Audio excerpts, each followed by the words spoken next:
again, it's people who aren't traditionally looking at EVs are now kind of in the conversation, because I have two really good friends of mine that I grew up with who they know I'm like the big electric car nerd of kind of the friend group.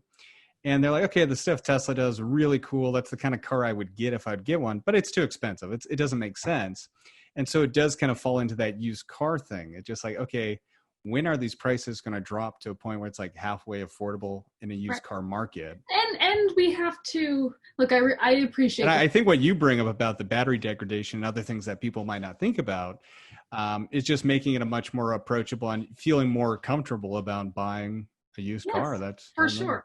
And especially these days in the before times versus the now times. I mean, I think there's more opportunity to re-examine shared models and access over ownership. I mean, I hear everything that says I don't really want to get in an Uber and I'm worried about germs. However, from an economic perspective, everybody, household, company, etc., is dealing with different budgets than they were 6 months ago. And everyone's starting to rethink, what do I actually have to spend on what? And work from home will not continue forever. But there are quite a few people that will do much more working from home, even if not exclusively. And so therefore their transportation needs will change. Poorer people, people of color, will still have to climb on public transit. And so there's still a mosaic of things that we have to address. But the notion that we're still trying to sell full-time cars to individual families potentially needs to change. Right. Whether they're used cars or new cars. And so we have to start rethinking subscriptions, car share, ride hail, all of those things that provide certain types of transportation in the minority of time that I need them, but not all the time. You know, it's kind of interesting. I'm sure you're familiar with, I think it was called Reach Now, and a lot of these kind of, I used to use that service all the time in Portland. They had a few of them that were fully the BMW i3 EVs.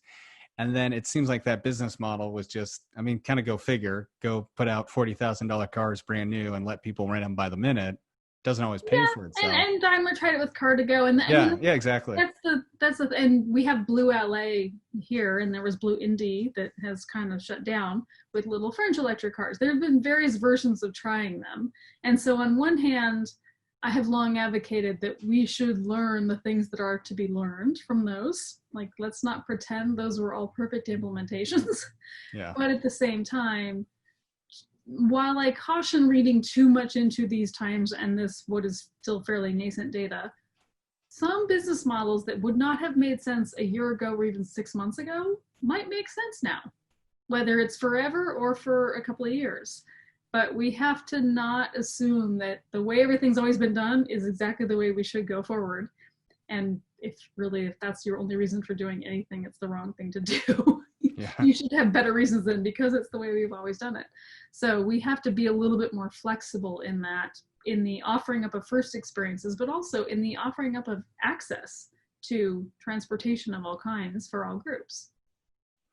Do you think what's going to lead that is going to be maybe public transportation? I mean, when you look at kind of like the whole pie, when it's like actual, as you're saying, like just making that shift to like green electrons, do you think it's going to start with public transit?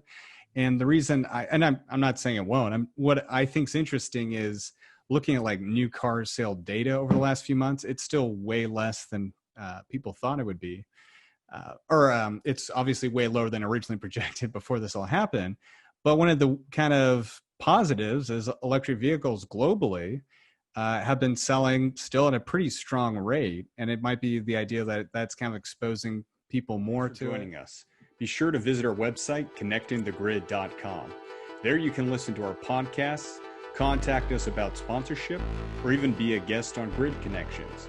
While you're at it, if you found value in this show, we'd appreciate a positive rating on your favorite podcast or video streaming service. Or if you'd simply tell a friend about this show, that would help us out a lot too. Thank you again, and I look forward to us learning more together soon.